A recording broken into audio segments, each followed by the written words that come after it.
வணக்கம். ஆகாஷ்வாணி புதுச்சேரி செய்தி சுருக்கம் வாசிப்பவர் கிருஷ்ணமூர்த்தி ராமசுப்பிரமணியன்.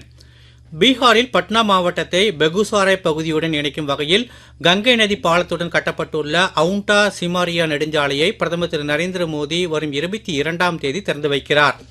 பிரதமர் திரு நரேந்திர மோடி கடந்த 2017ஆம் ஆண்டில் இத்திட்டத்திற்கு அடிக்கல் நாட்டியதும் குறிப்பிடத்தக்கது.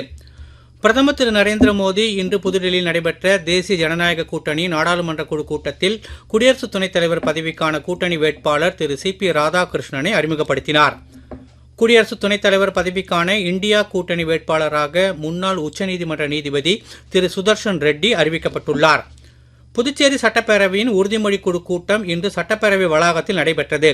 குழுவின் தலைவரும் சட்டமன்ற உறுப்பினருமான திரு பாஸ்கர் என்கிற தட்சிணாமூர்த்தி தலைமையில் நடைபெற்ற இக்கூட்டத்தில் உள்ளாட்சித்துறை தொடர்பாக சட்டமன்றத்தில் அளிக்கப்பட்ட உறுதிமொழிகள் குறித்து விவாதிக்கப்பட்டு சம்பந்தப்பட்ட பணிகளை விரைந்து முடிக்க அதிகாரிகளுக்கு அறிவுறுத்தப்பட்டது.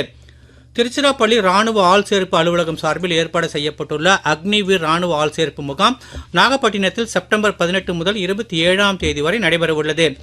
இம்முகாமில் பங்கேற்க அனுமதி அட்டை கிடைக்கப்பட்டவர்கள் அவரவர் மாவட்டத்திற்கு உரிய தேதியில் உரிய படிவத்தில் அமைந்த உரிய ஆவணங்களை எடுத்து வந்து பங்கேற்கலாம் என அறிவிக்கப்பட்டுள்ளது. தஞ்சை, நாகை, திருவாரூர் உள்ளிட்ட மாவட்டங்கள் மற்றும் புதுச்சேரியின் காரைக்கால் பகுதியைச் சேர்ந்தவர்கள் செப்டம்பர் 18ஆம் தேதி இந்த ஆள்சேர்ப்பு முகாமில் கலந்து கொள்ளலாம். கோதாவரி ஆற்றின் நீர்பிடிப்பு பகுதிகளில் கனமழை காரணமாக ஏனாமில் கோதாவரி ஆற்றில் வெள்ளப்பெருக்கு அதிகரித்துள்ளது.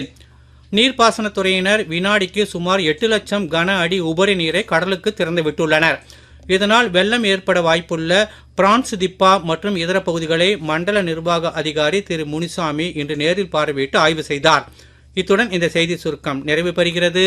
வணக்கம்.